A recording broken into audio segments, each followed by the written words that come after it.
আগের আমলের first class কামরা, বাথরুম সমেত 4 বার্থ বা 6 বার্থ কম্পার্টমেন্ট আজকাল উঠেই গেছে। এটা যে সময়ের গল্প, অর্থাৎ 1970, তখনও মাঝে মাঝে একাত্রা এ ধরনের কামরা কি করে জানি ট্রেনের মধ্যে ঢুকে পড়ত। যাদের পুরনো ট্রেনে চড়ার অভিজ্ঞতা আছে সেই সব ভাগ্যবান যাত্রী এমন একটি কামরা পেলে মনে করত হাতে চাঁদ পেয়েছে। রঞ্জনবাবুও ঠিক তেমনই বোধ করলেন। প্রথমে তিনি নিজের চোখকে বিশ্বাস করতে পারেন। এই ধরনের কামরায় শেষ কবে তিনি চড়েছেন তা আর মনে নেই। পয়সাওয়ালা বাপের ছেলে, তাই ফার্স্ট ক্লাসে চড়ার অভ্যাস ছোটবেলা থেকেই। একক কামরা উঠে গিয়ে যখন 6 কামরা বিশিষ্ট করিডোর ট্রেন চালু হলো, তখন রঞ্জনবাবু বুঝলেন আরেকটা আরামের জিনিস দেশ থেকে উঠে গেল। গত কয়েক বছর থেকেই এই জিনিসটা লক্ষ্য করে আসছেন তিনি। বাপের ছিল মোটর গাড়ি, পিছনের সিটে চিত হয়ে পা ছড়িয়ে বসে কত বেরিয়েছেন সে গাড়িতে। তারপর এলো ফিয়েট অ্যাম্বাসেডরের যুগ, আরামের শেষ। ব্রিটিশ আমলে টেলিফোন তুললে মহিলা অপারেটর বলতেন, নাম্বার প্লিজ। তারপর নাম্বার চাইলেই লাইন পাওয়া যেত নিমিষের মধ্যে। আর এখন ডায়াল করতে করতে তর্জনীর ডগায় কড়া পড়ে যায়। সমস্ত কলকাতা শহর থেকে যেন আরাম জিনিসটা ক্রমশ লোপ পেয়ে যাচ্ছে। গ্রামে বাসে তাকে চড়তে হয়নি কোনো, কিন্তু মোটর গাড়িতেই বা কি সুখ আছে। ট্রাফিক জ্যামে ঠেলায় প্রাণ হাঁপিয়ে ওঠে। গাড্ডায় গাড়ি পড়লে শরীরের হাড়গোড় আলগা হয়ে আসে। রঞ্জনবাবুর মতে এইসব আসলে দেশ স্বাধীন হবার ফল। সাহেবদের আমলে এমন মোটেই ছিল না। কলকাতাকে তখন সত্যি একটা সভ্য দেশে সভ্য শহর বলে মনে হতো। রঞ্জনবাবু বছর 3 আগে 6 মাস কাটিয়ে এসেছেন লন্ডন শহরে। সাহেবরা বাঁচতে চান, সুনিয়ন্ত্রিত জীবনের মূল্য জানে, সিভিক সেন্স কাকে বলে তা জানে। ঘড়ির কাটার মতো লন্ডন টিউবের গতিবিধি দেখলে স্তম্ভিত হতে হয়। আর যেমন মাটির নিচে তেমন মাটির উপর। ওখানে তো জনসংখ্যা নেহাত কম নয়, কিন্তু কই, বাস স্টপে তো ধাক্কাধাক্কি নেই, গলাবাজি নেই, কন্ডাক্টরের হুঙ্কার আর বাসের গায়ে চাপড় মারা নেই। ওদের বাস তো একদিকে কাত হয়ে চলে না, যে মনে হয় এই বুঝি উল্টে পড়ল। বন্ধু মহলে রঞ্জনবাবুর উগ্র সাহেব প্রীতি একটা প্রধান আলোচনার বিষয়, ঠাট্টারও বটে। আর সেই কারণেই হয়তো রঞ্জনবাবুর বন্ধু সংখ্যা ক্রমে কমে আসছে। শহরে যেখানে সাহেব প্রায় দেখা যায় না বললেই চলে, সেখানে অনবরত সাহেব আর সাহেবী আমলের গুণকীর্তন কটা লোক বরদাস্ত করতে পারে? পুলকেশ সরকার ছেলেবেলার বন্ধু, তাই তিনি এখনো টিকে আছেন। কিন্তু তিনিও সুযোগ পেলে বিদ্রুপ করতে ছাড়েন না। বলেন, তোমার এ দেশে জন্মানো ভুল হয়েছে। তোমার জাতীয় সঙ্গীত হলো গড সেভ দ্য কুইন, জনগণ মন নয়। এই স্বাধীন নেটিভ দেশে তুমি আর বেশি দিন টিকে থাকতে পারবে না। রঞ্জনবাবু উত্তর দিতে ছাড়েন না। যাদের যেটা গুণ সেটা অ্যাডমায়ার না করাটা অত্যন্ত সংকীর্ণ মনের পরিচায়ক। বাঙালিরা কলকাতা নিয়ে বড়াই করে। আরে বাবা, কলকাতা শহরের যেটা আসল বিউটি, সেই ময়দানও তো সাহেবদেরই তৈরি। শহরের যা কিছু ভালো সে তো তারাই করে দিয়ে গেছে। শ্যামবাজার, বাগবাজার, ভবানীপুরকে তো তুমি সুন্দর বলতে পারো না। তবে এটাও ঠিক যে ভালোগুলো আর ভালো থাকবে না বেশি দিন, আর তার জন্য দায়ী হবে এ নেটিভ বাঙালিরাই। মধ্যপ্রদেশের রায়পুর শহরে 2 বন্ধুতে গিয়েছিল ছুটি কাটাতে। রঞ্জন কুণ্ডু একটা সাহেবী নামওয়ালা সদাগরি অফিসে উচ্চপদস্থ কর্মচারী। পুলকেশ সরকার একটি বড় বিজ্ঞাপন প্রতিষ্ঠানের ম্যানেজার। এবার পুজো ঈদ মিলিয়ে দুজনেরই 10 দিনের ছুটি পড়ে গেল। রায়পুরে দুজনের কমন ফ্রেন্ড মোহিত বোসের সঙ্গে 1 সপ্তাহ কাটিয়ে গাড়িতে করে বস্তারের অরণ্য অঞ্চল ঘুরে দেখে দুজনের একসঙ্গে কলকাতা ফেরার কথা ছিল। পুলকেশবাবু একবার বলেছিলেন ভিলাইতে তার এক খুড়তুতো ভাইয়ের সঙ্গে 2 দিন কাটিয়ে ফিরবেন, কিন্তু রঞ্জনবাবু রাজি হলেন না। বললেন, এসেছি একসঙ্গে, ফিরবো একসঙ্গে। একা ট্রাভেল করতে ভালো লাগে না ভাই। শেষ পর্যন্ত স্টেশনে গিয়েও পুলকেশবাবুকে থেকেই যেতে হলো। ভিলাই রায়পুর থেকে মাত্র মাইল 10। পুলকেশবাবু আসতে পারবেন না জেনে খুড়তুতো ভাই সশরীরে এসে হাজির হলেন দাদাকে বগল দাবা করে নিয়ে যাবার জন্য। ভিলাইয়ের বাঙালিরা বিসর্জন নাটক মঞ্চস্থ করবে পুজোয়। পুলকেশবাবুর থিয়েটারের নেশা। ভাইয়ের অনুরোধ তিনি যদি গিয়ে নির্দেশনার ব্যাপারে একটু সাহায্য করেন। পুলকেশবাবু আর না করতে পারলেন না। রঞ্জনবাবু হয়তো খুবই মুষড়ে পড়তেন, কিন্তু পুরনো ফার্স্ট ক্লাস কামরাটি দেখে তিনি এতই বিস্মিত ও পুলকিত হলেন যে বন্ধুর অভাবটা তার আর অত তীব্রভাবে অনুভব হলো না। আশ্চর্য এই যে সেকালের হলেও কামরার অবস্থা দিব্যি ছিমছাম।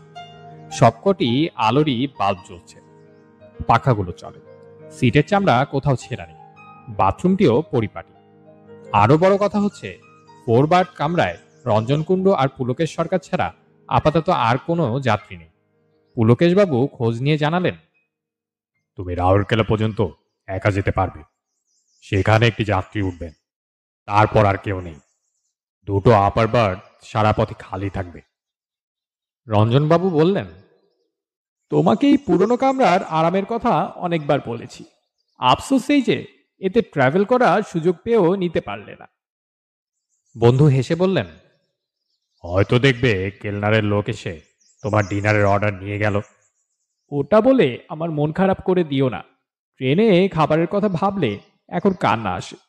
আমাদের ছেলেবেলায় কেলনারের লাঞ্চ আর ডিনারের জন্য আমরা মুখিয়ে থাকতাম। রঞ্জনবাবু অবশ্যই বন্ধুর বাড়ি থেকে লুচি তরকারি নিয়ে এসেছেন টিফিন ক্যারিয়ারে ভরে। রেলের থালিতে তার আদৌ রুচি নেই। যথাসময়ে বোম্বে মেল ছেড়ে দিল। কলকাতায় দেখা হবে ভাই। তোমার জার্নি আরামদায়ক হবে তাতে সন্দেহ নেই। গাড়ি ছাড়ার পরে রঞ্জনবাবু মিনিট খানিক শুধু কামরার মধ্যে পায়চারি করলেন। এ সুখ বহুকাল তিনি পাননি। আজকালকার কামরায় ট্রেন ছাড়লে সিটে বসে পড়া ছাড়া আর গতি নেই। বাইরে করিডোর আছে, কিন্তু তা এতই সংকীর্ণ সেখানে হাঁটা চলে না। এক স্টেশন এলে প্ল্যাটফর্মে নেমে পায়চারি করা যায়, তাছাড়া সারা রাস্তা অনর অবস্থা। কিছুক্ষণ হাঁটার পর কোন সিটটা দখল করবেন এই নিয়ে একটু চিন্তা করে শেষে রায়পুরের প্ল্যাটফর্মের দিকে সিটটায় বসে সুটকেস থেকে একটা বালিশ ও একটা ডিটেকটিভ বই বার করে শুয়ে পড়লেন রঞ্জনবাবু। এখন বিকেল 5:30। অন্ধকার হয়ে যাবে একটুক্ষণের মধ্যেই, তবে বই পড়া বন্ধ করার প্রয়োজন নেই, কারণ মাথার পেছনে রিডিং লাইট আছে এবং সেটা জ্বলে। 9টায় রায়গড় পেরোনোর পর থেকে একটা ঘুমের আমেজ অনুভব করলেন রঞ্জনবাবু। বিলাসপুরে লোক এসেছিল ডিনারের অর্ডার নিতে। রঞ্জনবাবু স্বভাবতই তাকে না করে দিয়েছিলেন। এবারে টিফিন ক্যারিয়ার খুলে খাওয়াটা সেরে নীল লাইট ছাড়া আর সবকটা লাইট নিভিয়ে দিয়ে রঞ্জনবাবু বেঞ্চিতে গা এলিয়ে দিলেন। দেওয়া মাত্র মনে হলো রাউরকেলায় যাত্রী ঢুকবে ঘরে। আজকাল করিডোর ট্রেনে ফার্স্ট ক্লাসে কোনো যাত্রী উঠলে কন্ডাক্টর গাড়ি তার ব্যবস্থা করে দেয়। এই পুরনো গাড়িতে তাকে উঠে দরজা খুলতে হবে। তাহলে কি দরজা লক করবেন না? যদি ঘুম না ভাঙে, ক্ষতি কি লক না করলে? যিনি আসবেন তিনি না হয় লক লাগিয়ে নেবেন। আর এমন কিছু মাঝরাত্রির তো নয় যখন রাউরকেলা আসে। বোধ হয় 10:30 নাগাদ। চিন্তার কোনো কারণ নেই। বেদম বেগে ছুটে চলেছে বোম্বাই মেল। কামরার দোলানিতে কারুর কারুর ভালো ঘুম হয় না, কিন্তু রঞ্জনবাবুর হয়। কোথায় যেন পড়েছিলেন, মা শিশুকে কোলে দোল দিয়ে ঘুম পাড়ানোর স্মৃতি শিশু বড় হলেও তার মনের মধ্যে লুকিয়ে থাকে। তাই ট্রেনের দোলানিতে ঘুম পাওয়াটা মোটেই অস্বাভাবিক নয়। ছেলেবেলায় ফার্স্ট ক্লাসে খাওয়া কেলনারের চিকেন কারি অ্যান্ড রাইস আর কাস্টার্ড পুডিংয়ের মধুস্মৃতি রোমন্থন করতে করতে রঞ্জনবাবু নিদ্রাসাগরে তলিয়ে গেলেন। গরম চাই, চাই গরম। ঘুমটা ভাঙল খোলা জানালার বাইরে থেকে ফেরিওয়ালার ডাক শুনে। প্ল্যাটফর্মের ল্যাম্পোস্ট থেকে আলোর রশ্মি তেরচাভাবে কামরায় ঢুকে তার নিজের শরীর ও মেঝের খানিকটা অংশে পড়েছে। হিন্দু চাই, হিন্দু চাই। কি আশ্চর্য অপরিবর্তনশীল এই স্টেশনের ফেরিওয়ালার ডাক। মনে হয় একই লোক ভারতবর্ষের প্রত্যেকটি স্টেশনে ঠিক একইভাবে ডেকে চলেছে আবহমান কাল থেকে। জানালা দিয়ে মুখ বাড়িয়ে স্টেশনের নাম দেখতে পেলেন না রঞ্জনবাবু। রাউরকেলা নয় তো। নামটা মনে পড়তেই রঞ্জনবাবুর চোখ গেল বেঞ্চির বিপরীত দিকে। একটা টুংটুং আওয়াজ কানে এসেছিল ঘুমটা ভাঙা মাত্র। এবার আবছা নীলালয়ে দেখলেন একটি লোক বসে আছে বেঞ্চিতে। তার সামনে দুটো বোতল ও একটি গেলাস।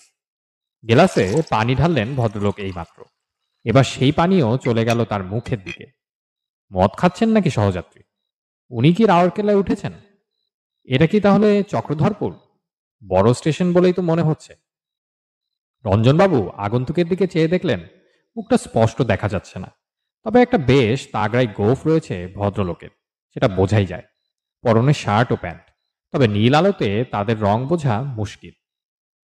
রঞ্জনবাবুকে নড়াচড়া করতে দেখেই বোধ হয় আগন্তুক তার সম্বন্ধে হঠাৎ সচেতন হয়ে উঠলেন। মদের গন্ধ পাচ্ছেন রঞ্জনবাবু। তার নিজের ওসব বদ অভ্যেস নেই, কিন্তু চেনাশোনার মধ্যে অনেকেই ড্রিঙ্ক করে। পার্টি টার্টিতেও যেতে হয় তাকে। কাজেই কোন পানীয়র কি গন্ধ সেটা মোটামুটি জানা আছে। ইনি খাচ্ছেন হুইস্কি। You there. সোজা রঞ্জনবাবুর দিকে মুখ করে ঘর ঘরে গলায় হাঁক দিয়ে উঠলেন ভদ্রলোক। গলা ও উচ্চারণ শুনে রঞ্জনবাবুর বুঝতে বাকি রইল না যে যিনি উঠেছেন তিনি হচ্ছে সাহেব। এই গলার দানাই আলাদা। You there. আবার হাঁক দিয়ে উঠলেন অন্ধকারে বসা সাহেবটি। নেশা হয়ে গেছে ওর এর মধ্যেই, নইলে আর এত মেজাজের কি কারণ থাকতে পারে? আপনি কিছু বলতে চাইছেন? ইংরেজিতে প্রশ্ন করলেন রঞ্জনবাবু। মনে মনে বললেন, পুরনো ফার্স্ট ক্লাসের সঙ্গে মানানসই বটে এই সাহেব সহযাত্রী। Yes, get out and leave me alone. অর্থাৎ ভাগো এখান থেকে, আমি একা থাকতে চাই। এবার রঞ্জনবাবু বুঝলেন যে সাহেবের নেশাটা বেশ ভালো মতোই হয়েছে, কিন্তু কথাটার তো একটা উত্তর দিতে হয়। যথাসাধ্য শান্তভাবে বললেন, আমারও রিজার্ভেশন আছে এই কামরায়।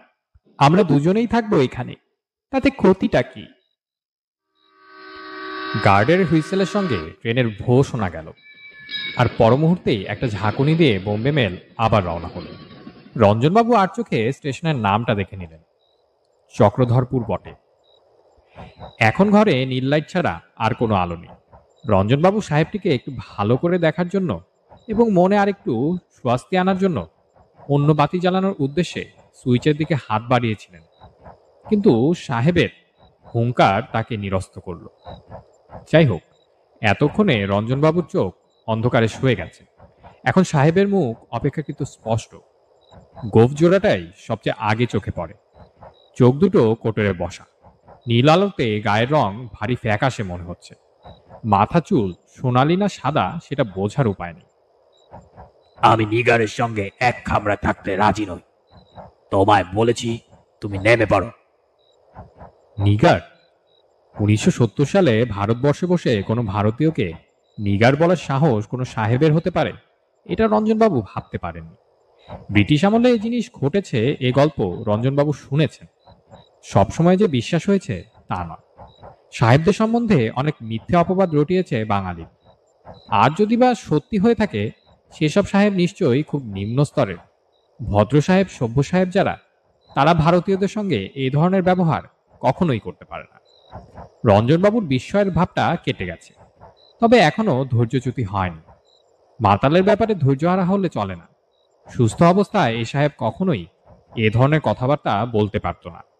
রঞ্জনবাবু সংযতভাবে বললেন, তুমি যেভাবে কথা বলছো সেরকম কিন্তু আজকাল আর কোনো সাহেব বলে না। ভারতবর্ষ আজ বছর 25 হলো স্বাধীন হয়েছে, সেটা বোধহয় তুমি জানো। হোয়াট? কথাটা বলেই সাহেব রঞ্জনবাবুকে চমকে দিয়ে স্টেশনের শব্দ ছাপিয়ে হো হো করে অট্টহাস্য করে উঠলেন। কি বললে তুমি? ভারত স্বাধীন হয়ে গেছে কবে? 1947, অগস্ট 15। কথাটা বলতে গিয়ে রঞ্জনবাবুর হাসি পাচ্ছিল।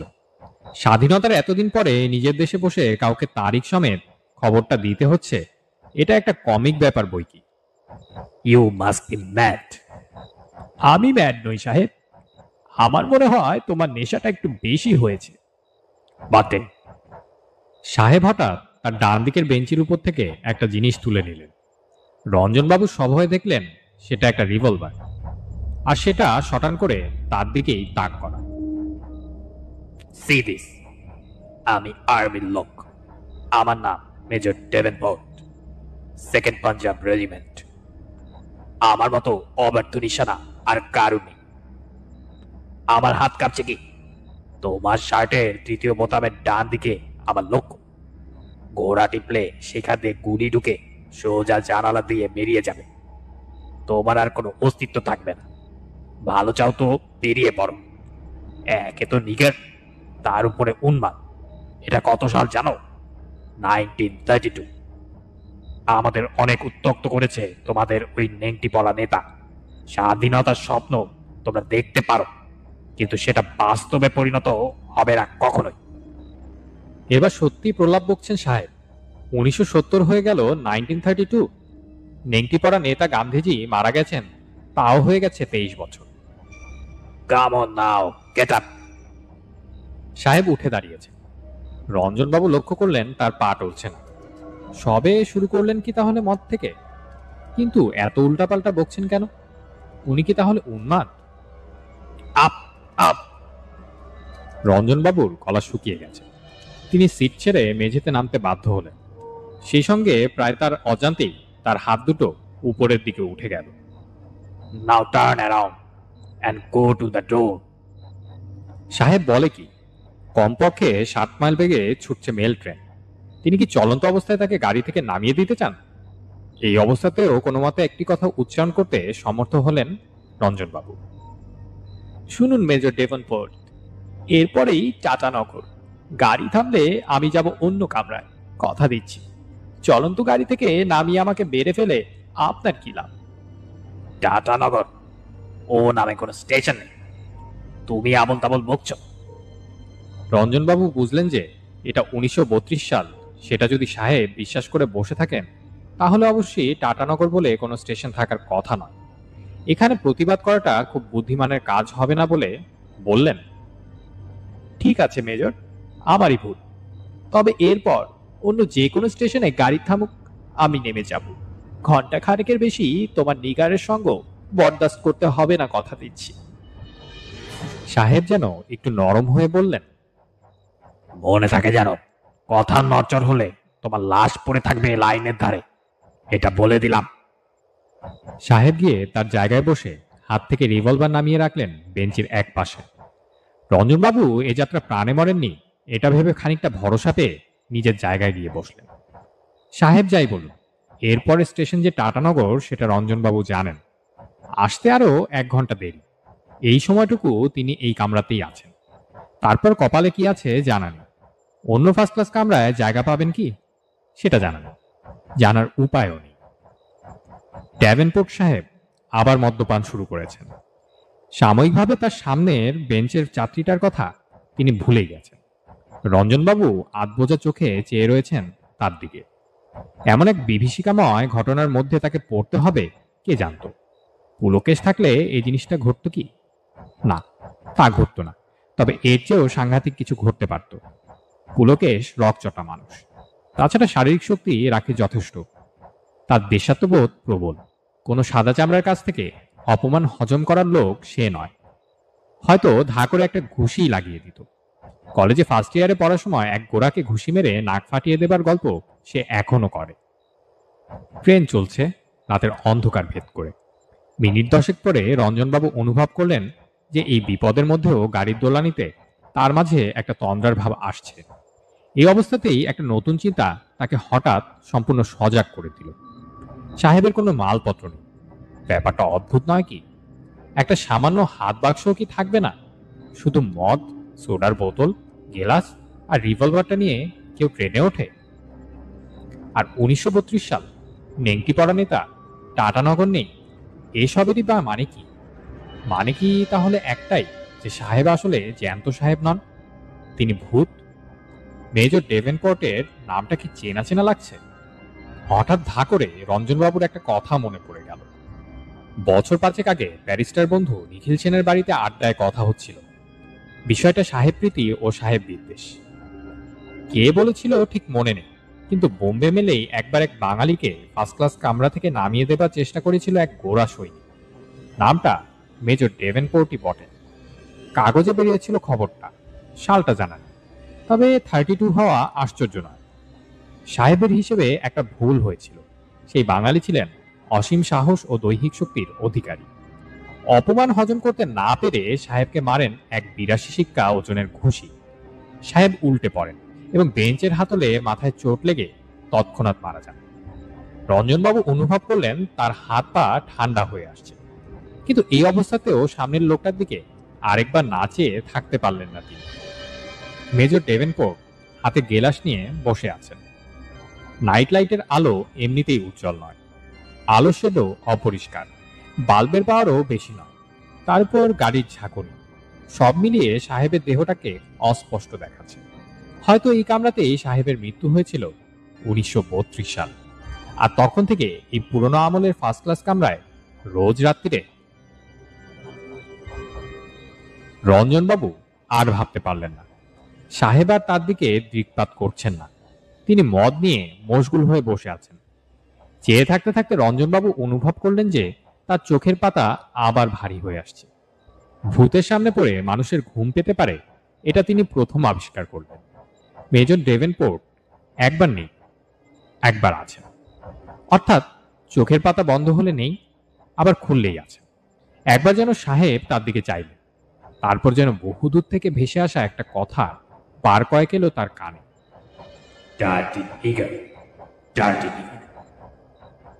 তারপর রঞ্জনবাবুর আর কিছু মনে নেই। রঞ্জনবাবুর যখন ঘুম ভাঙল, তখন জানালার বাইরে ভোরের আলো। সামনের বেঞ্চে কেউ নেই।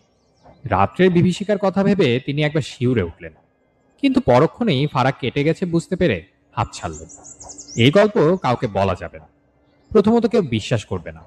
দ্বিতীয়ত, তিনি যে সাহেব ভূতের হাতে লাঞ্ছনা ভোগ করেছেন, এটা জাহির করে বলার ঘটনা নয়। ডার্টি নিকার কথাটা তার হাতে লেগেছিল, বিশেষভাবে কারণ তার নিজের রং রীতিমতো ফর্সা। অনেক রোদে পোড়া সাহেবের চেয়ে বেশি ফর্সা।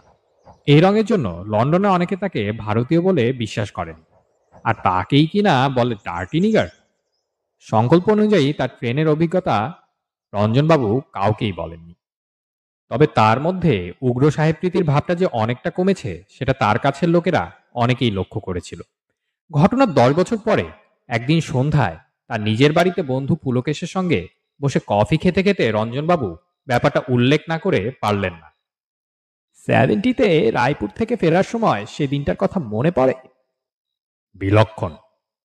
তোমাকে বলি বলি করেও বলিনি, এক সাহেব ভূতের পাল্লায় পরে কি নাজেহাল হয়েছিলাম জানো না। মেজর ডেভেনপোর্টের ভূত কি? রঞ্জনবাবুর চোখ ছানা বড়া হয়ে গেল। সে কি, তুমি জানবে কি করে? পুলকেশবাবু তার ডান হাতটা বন্ধুর দিকে বাড়িয়ে দিলেন। Meet the ghost of major Davenport. রঞ্জনবাবুর মাথা ঝিমঝিম করছে। তুমি তুমি একদিন বলে ফেললে তো সমস্ত ব্যাপারটাই ব্যর্থ হতো ভাই। আমার উদ্দেশ্য ছিল তোমার মধ্যে থেকে সাহেব প্রীতির ভূতটা তাড়ানো। ঘটনাটা যদি তুমি বিশ্বাস না করো, তাহলে কাজটা হবে কি করে? আমি নিগার বলছি, আর সাহেব নিগার বলছে, দুটোর মধ্যে তফাৎ নেই। কিন্তু কিভাবে? Very easy. তোমার কামরাটা দেখে ফন্দিটা আমার মাথায় আসে। গাড়ি ছাড়ার পরে তোমার পাশের ফার্স্ট ক্লাস বগিটাতে উঠে পড়ি। আমার ফার্স্ট এড বক্স থেকে তুলে নিয়ে গোফটা করেছিলাম। তাছাড়া নো মেকআপ। আমারই কামরায় একটি গুজরাটি বাচ্চার হাতে দেখলাম একটা খেলনা রিভলভার। এক রাতের জন্য ধার চাইতে খুব খুশি হয়ে দিয়ে দিল। তার বাপের সঙ্গে হুইস্কি ছিল, সেটাও চেয়ে নিলাম। অবশ্যই কেন নিচ্ছি সেটাও বলতে হলো। আমি নিজে খেয়েছি শুধু জল। হুইস্কির বোতলটা খোলা রেখেছিলাম যাতে তুমি গন্ধ পাও, ব্যাস। বাকি কাজটা করেছিল তোমার কামরার নীল আলো আর তোমার কল্পনা।